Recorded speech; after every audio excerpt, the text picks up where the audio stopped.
اب یہ جو منظر آپ دیکھ رہے ہیں یہ مسجد سہلا ہے. اس مسجد کے فضائل اور مناقب اپنے مقام پر ہیں، مگر سب سے بڑی فضیلت اس مسجد کی یہ ہے کہ امام جعفر صادق علیہ الصلوۃ والسلام کی یہ روایت ہے، اور صفوان اس روایت کے راوی ہیں. وہ یہ کہتے ہیں کہ ایک دن میں نے امام سے پوچھا اور امام نے مجھے بتلایا کہ صفوان میں دیکھ رہا ہوں کہ اس مسجد میں ہمارا قائم ظہور کرنے کے بعد بمیں اپنے اہل و عیال کے اس مسجد میں اتر رہا ہے اور یہاں پر مستقل رہائش اختیار کر رہا ہے. عزیزو، یہ تاریخ شیعت کے لحاظ سے یہ اہم مسجد ہے. یہ مسجد سہلا، اس کے بہت سے اعمال ہیں، اس کی بہت سی فضیلتیں ہیں. یہی وہ مسجد ہے کہ جہاں جناب ابراہیم نبی اللہ کا گھر تھا، اور جناب خضر کا ورود محل بھی اسی مقام پر ہے. جناب ادریس اور جناب ادریس بھی یہیں رہا کرتے تھے. اور اس مناسبت سے اس مسجد میں مختلف مقامات ہیں، جس میں مقام ابراہیم بھی ہے اور دوسرے مصلے ہیں جہاں جا کر زائرین مختلف اوقات میں نمازیں اور دعائیں پڑھتے ہیں. اور اس مسجد کی سب سے اہم فضیلت یہ ہے، یہ جو منظر آپ دیکھ رہے ہیں یہ مقام ابراہیم ہے. یہی جناب ابراہیم کا مکان تھا اور جناب ابراہیم یہیں رہا کرتے تھے. اور عزیزو، جیسے میں نے آپ سے عرض کیا کہ اس مسجد کی ایک اہم فضیلت یہ ہے کہ یہاں ہر منگل کا دن گزار کر بدھ کی درمیانی شب میں مومنین زائرین آتے ہیں اور رات بھر یہاں قیام کرتے ہیں. ایک مصدقہ روایت کے مطابق اس رات کے کسی ایک حصے میں کسی ایک وقت میں وقت کا امام اس مسجد میں شرف باریابی کرتا ہے، اس مسجد میں تشریف لاتے ہیں رات کے کسی بھی حصے میں نماز مغربین سے لے کر صبح کے درمیان تک. اسی لیے زائرین اس اوقات میں اس مسجد میں رہتے ہیں اور اس مسجد کے اندر فروکش رہتے ہیں کہ شاید اس یوسف زہرا کے دیدار سے آنکھوں کو شرف حاصل ہو جائے، اس یوسف زہرا کے دیدار کو ہم کر سکیں. اسی غرض سے اور اسی ارادے سے مومنین یہاں پر ہوتے ہیں. یہاں مختلف نمازیں ہیں، مختلف مصلے ہیں. جناب ادریس کا مصلہ ہے، جناب ابراہیم کا ہے، اور مسجد کے اندر امام زین العابدین کا مصلہ ہے، جناب امام زمانہ کا مصلہ ہے. مقام صاحب الزمان اسی مسجد میں واقع ہے جہاں پر مومنین کثرت سے دعائیں پڑھتے رہتے ہیں. اسی مسجد کے متعلق تاریخ شیعت کے عظیم مرجع آیت اللہ ہے مہدی بحر العلوم، جن کا سن وفات 1212 ہجری ہے، ان کے شاگرد خاص آیت اللہ سلماسی کہتے ہیں کہ ایک مرتبہ ان کے ہم عصر اور ان کے دوست ایران سے تشریف لائے اور انہوں نے کہا مہدی بحر العلوم کو مخاطب کر کے کہ مہدی، جب ہم اور تم ساتھ پڑھا کرتے تھے اس وقت تو تم میں یہ باتیں نہیں تھی جو آج تم میں پائی جاتی ہیں. آج جو علم کا سمندر تمہارے سینے میں جوش مار رہا ہے وہ اس دور میں تو نہ تھا. تو وہ کہنے لگے بات کیا ہے؟ کا مسئلہ صرف اتنا ہے کہ میں ایک مرتبہ مسجد کوفہ سے نکلا اور میرا ارادہ مسجد سہلا کی طرف جانے کا تھا کہ ایسے میں ہوا کے ایک تیز جھونکے نے مجھے مسجد سہلا پہنچا دیا. جب میں مسجد سہلا پہنچا تو میں نے دیکھا کہ وسط مسجد میں مسجد کے درمیانی حصے میں یہ وہ مقام ہے جو مقام عابد بیمار کے نام سے منسوب ہے اور یہاں لوگ آ کر دعائیں پڑھتے ہیں. واقعہ میں یہ عرض کر رہا تھا کہ مجھے مسجد سہلا کے وسط مقام میں ہوا کے ایک تیز جھونکے نے پہنچا دیا. آغا مہدی بحر العلوم یہ کہتے ہیں کہ میں نے دیکھا کہ زمانے کا امام دعاؤں میں مصروف ہے، نماز میں مصروف ہے اور حاجات بارگاہ الہی میں طلب کر رہے ہیں. جیسے ہی انہوں نے دعائیں اور نماز ختم کی ایک مرتبہ کھڑے ہوئے، میری طرف متوجہ ہوئے اور کہنے لگے مہدی میرے قریب آ جاؤ، تم میرے قریب آ جاؤ. مہدی بحر العلوم کہتے ہیں کہ میں چند قدم آگے بڑھا اور آگے بڑھ کر ادب اور احترام کی خاطر رک گیا کہ امام وقت نے کہا ادنم منی، مہدی میرے قریب آ جاؤ. میں اور آگے بڑھا، پھر رک گیا. پھر امام وقت نے کہا مہدی ادنم منی، میرے قریب آ جاؤ. میں پھر آگے بڑھا، یہاں تک کہ مہدی بحر العلوم کہتے ہیں کہ ایک مرتبہ امام وقت نے مجھے سینے سے لگا لیا.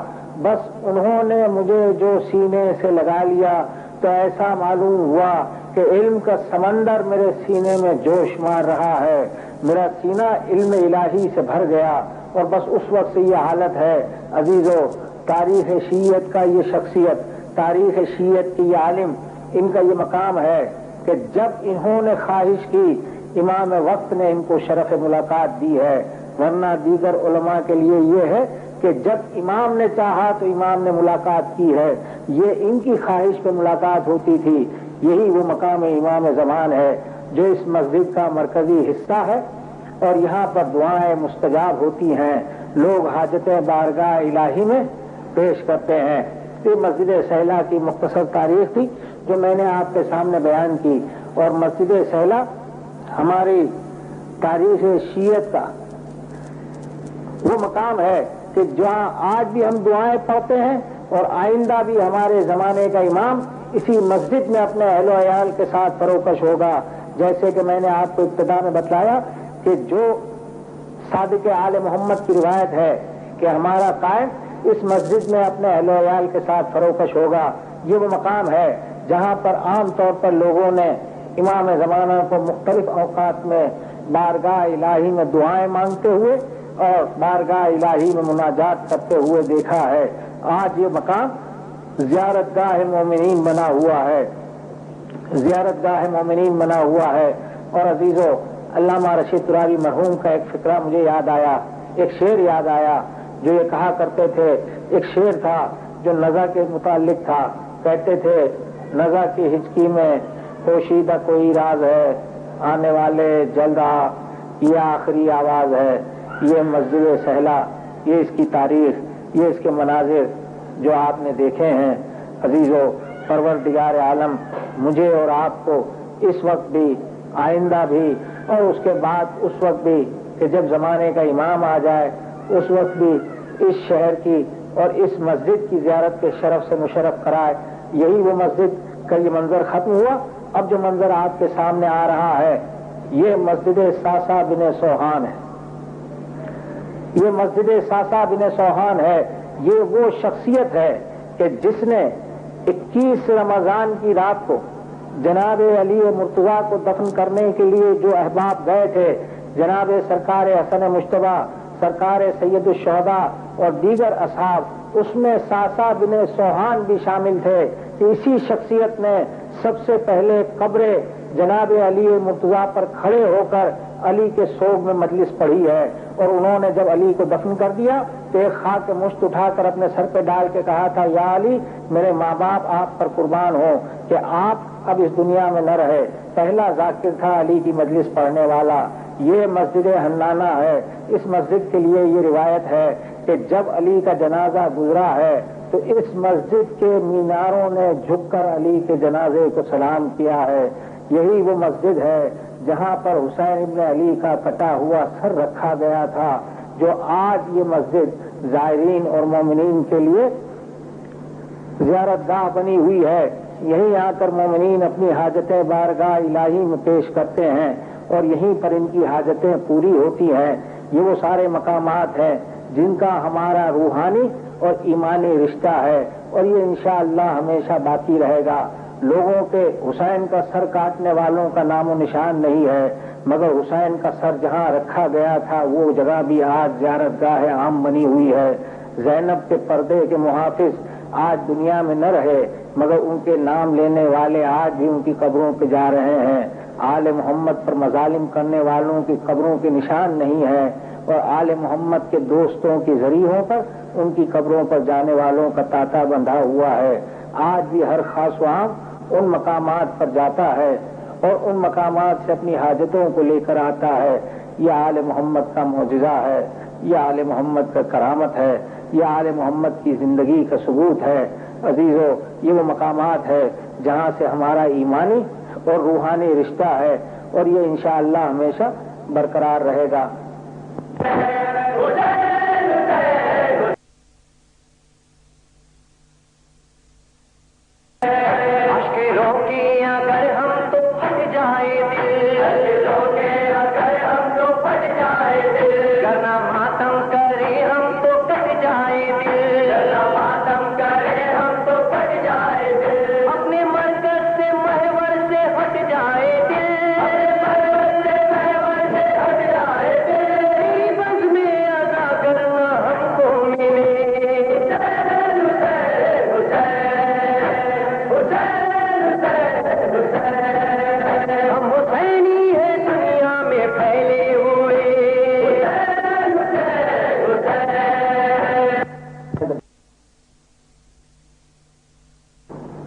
یہ روضہ جناب کمیل ابن زیاد ہے، حلال مشکلات کا وہ مایا ناز صحابی جس نے ایک رات مسجد کوفہ میں جا کے کہا یا علی مجھے آپ دعائے خضر تعلیم کریں، اور میرے مولا نے کہا کمیل یہ دعائے خضر جو میں تمہیں تعلیم کر رہا ہوں اگر ہو سکے تو ہر فریضہ نماز کے بعد پڑھو،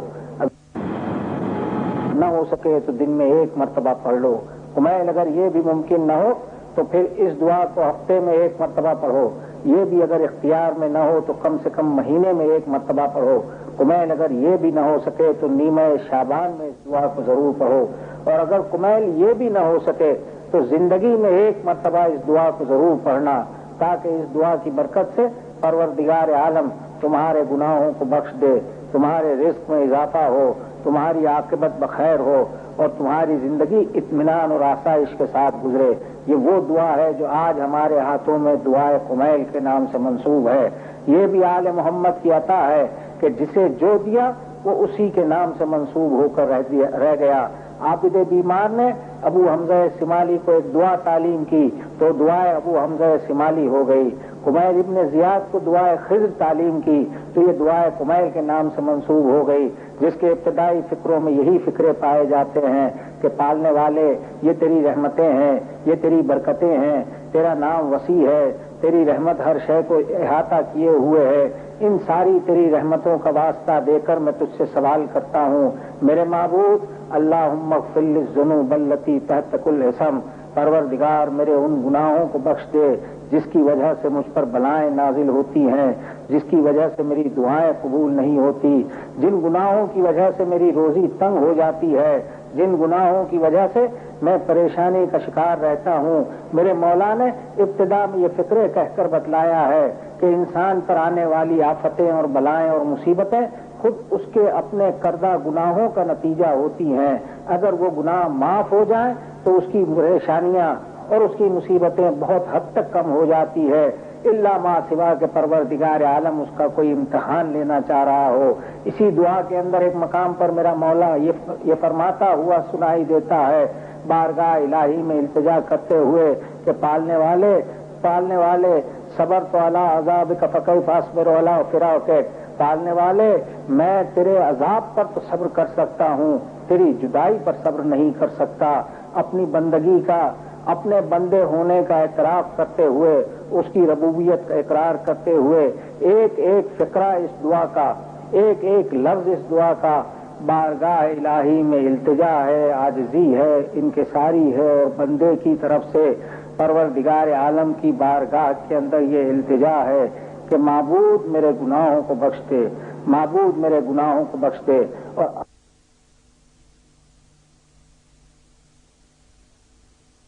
میرے گناہوں کو بخش دے۔ اور اب جو یہ منظر آپ دیکھ رہے ہیں یہ روضہ جناب میثم تمار ہے، یہ بھی میرے مولا کے مایا ناز صحابیوں میں سے ہے۔ یہ وہ شخصیت ہے کہ جن کی کوفے میں کھجوروں کی دکان ہوا کرتی تھی، اور میرا مولا اکثر و بیشتر میثم کی دکان پر آ کر بیٹھتے تھے اور میثم سے گفتگو فرماتے تھے۔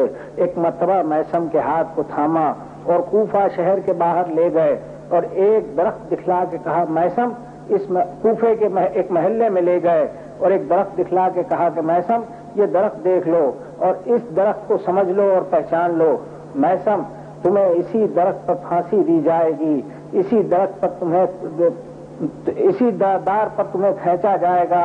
میثم نے صرف ایک سوال پوچھا، مولا آپ کی محبت میں یہ ہوگا؟ ہاں میثم ہماری محبت میں تمہیں یہ سزا دی جائے گی، اور میثم یاد رکھنا تمہاری زبان گدی سے کھینچ لی جائے گی۔ چنانچہ ابن زیاد کے زمانے میں اسی مقام پر اس درخت پر جب میثم کو پھانسی دینے لے کے گئے تو ابن زیاد نے قول علی کو جھٹلانے کے خاطر، معاذ اللہ نعوذ باللہ، قول علی کو غلط ثابت کرنے کے لیے اس نے کہا کہ میثم کے ہاتھ پیر کاٹ دو اور ان کو وہاں پر دار پر لٹکا دو۔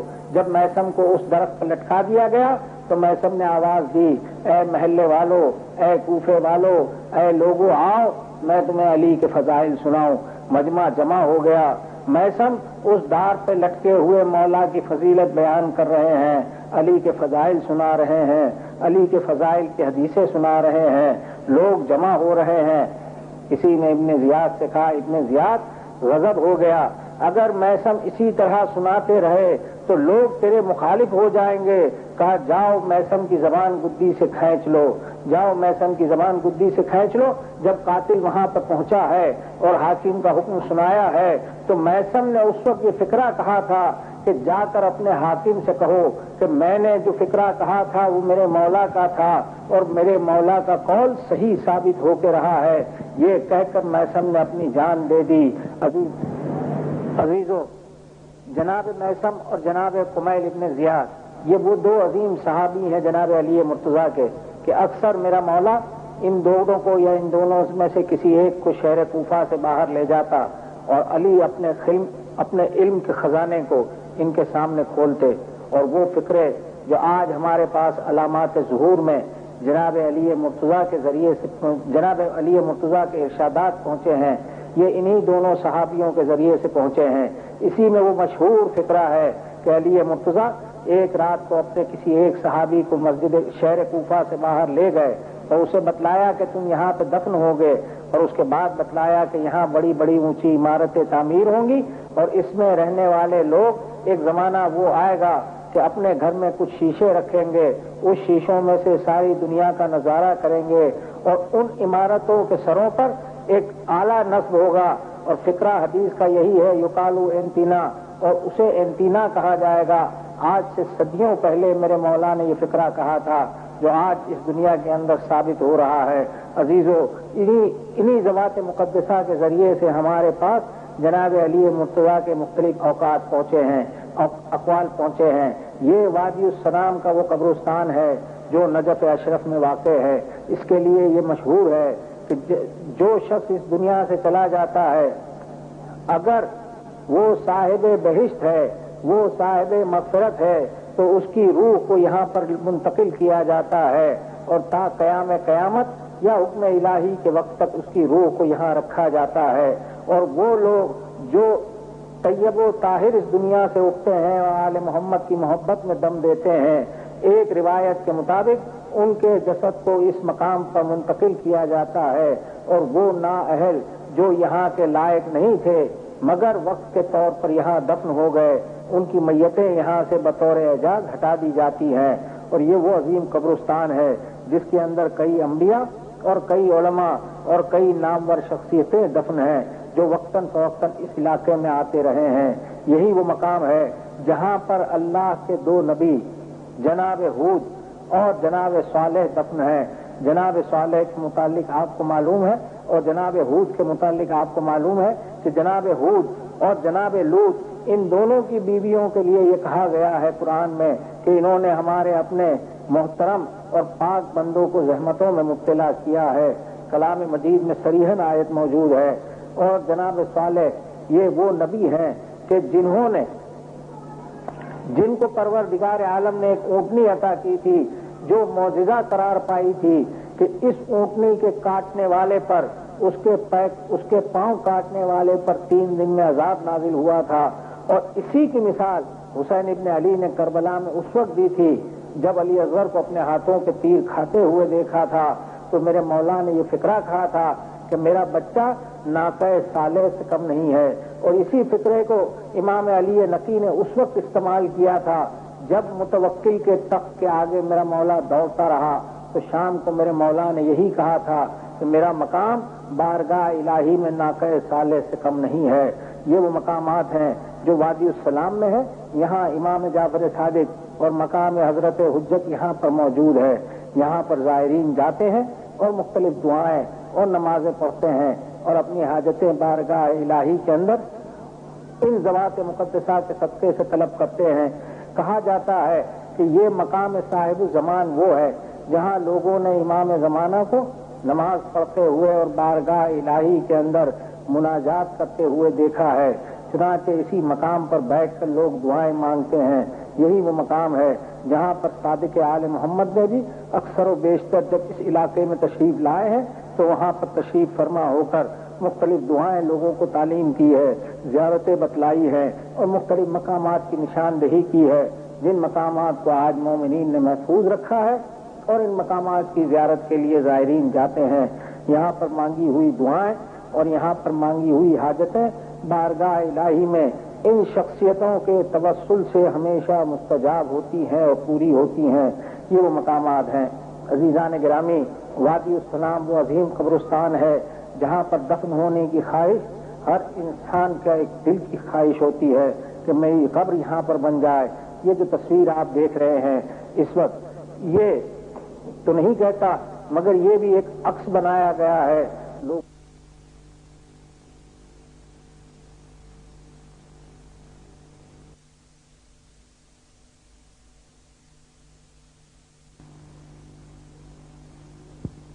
یہ مقام عابد بیمار ہے جو شہر نجف کے قریب واقع ہے.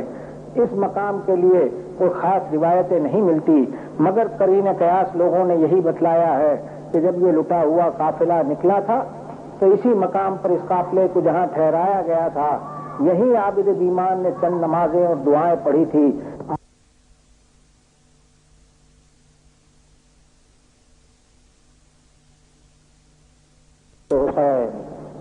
بادشاہ است حسین، دی است حسین، دی پناہ است حسین. روضہ حسین ابن علی. امام معصوم یہ کہتے ہیں، صادق آل محمد بارگاہ الہی میں دعا کرتے ہوئے یہ فرماتے ہیں، پالنے والے ان خاک آلود چہروں پر رحم فرما کہ جو میری جد کے زیارت کے سلسلے میں آتے ہوئے گرد آلود ہوئے. ان قدموں پر رحم فرما کہ جو چل کر میرے جد کی زیارت کے لیے آئے. ان آنکھوں پر رحم فرما جن سے میرے جد کی یاد میں آنسو بہتے ہیں. حسین کی زیارت تا وقت قیامت تک یہ زیارت کا سلسلہ جاری رہے گا.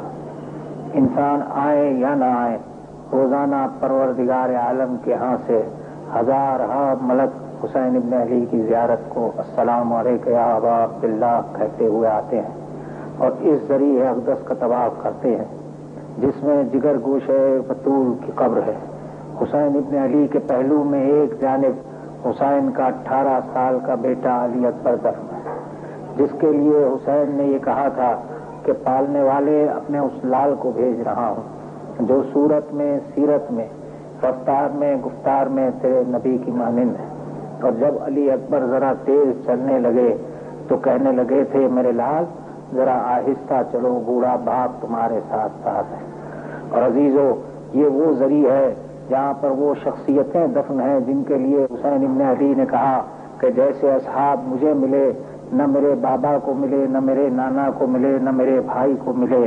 یہ حسین کے وہ جانثار اصحاب ہے جن کے لیے حسین نے وقت آخری آواز دی تھی، یا ابطال الصفا ویا فرسان الحیجا مالی انادیکم فلا تجیبونی. اے شہ سوارو، کیا ہوا کہ حسین تمہیں آواز دیتا ہے اور تم جواب نہیں دیتے. اور زری کا یہ وہ حصہ ہے جہاں پر حسین کا ششماہا حسین کے پہلو میں دفن ہے. علی اصغر کے تیر لگنے پر حسین نے اس خون کو بلند کیا تھا. انکار جب آسمان سے ہوا تھا تو زمین کی طرف پھینکنا چاہا. جب زمین نے انکار کیا تو حسین ابن علی نے اس خون کو اپنے چہرے پہ مل لیا. حسین ابن علی کے لیے امام معصوم نے کہا کہ میرے جد کے روضے کے قبے میں تحت قبہ حسین دعا مستجاب ہے. یہ وہ مقام ہے جہاں یہ خاتون نماز پڑھ رہی ہے. یہ وہ سرخ پتھر ہے جو تحت قبہ حسین ہے. یہاں کھڑے ہو کر مانگی جانے والی دعائیں بارگاہ الہی میں مستجاب ہے. اور امام معصوم ہی کا قول ہے کہ زائرو یاد رکھو، میرے جد کو پروردگار عالم نے کچھ خصوصیات عطا کی ہے. تحت قبہ حسین زیارت مستجاب ہے. اسی طرح سے خاک قبر حسین میں شفا ہے اور نسل امامت حسین کی نسل میں جاری ہے. سلسلہ امامت نسل حسین میں ہے. یہ حسین کا وہ دوست جس کا نام حبیب ابن مظاہر ہے اور یہی اس ذریعے کے اندر دفن ہیں جو حسین کی نصرت کے لیے پہنچے تھے اور جن کو میری شہزادی نے یہ سلام کہلوایا تھا. اور اس پر حبیب ابن مظاہر نے اپنے منہ پر تماچے مارے تھے اور کہا تھا کہ ہائے، یہ وقت آ گیا کہ نبی زادیاں غلاموں کو سلام کہلوائیں. یہ حبیب ابن مظاہر کے ذریعے ہے. حسین کا دوست، حسین کا رفیق، حسین کا بچپن کا ساتھی حبیب، یہ حسین ابن علی کے روضے کے رواق میں دفن، حرم کے اندر ایک کونے میں دفن ہے. اور اس کے ساتھ ساتھ اسی روضہ اقدس میں وہ مقام بھی ہے جسے گنج شہیدہ کہتے ہیں، یہ وہ مقام ہے جسے قتل گاہ کہتے ہیں۔ یہی فاطمہ کا لال زیر خنجر تھا، یہی زہرا کے لال کو قتل کیا گیا۔ حسین ابن علی اسی مقام پر شہید کیے گئے، اور اسی مقام سے یہ روایت ہے کہ روز عاشور عصر کے وقت کسی زمانے میں یہاں سے تازہ خون برآمد ہوتا تھا، اب اس مقام کو بند کر دیا گیا ہے۔ یہ قتل گاہ حسینی ہے، یہ قتل گاہ حسینی ہے، اور یہ ذریعہ ہے فرزند امام موسیٰ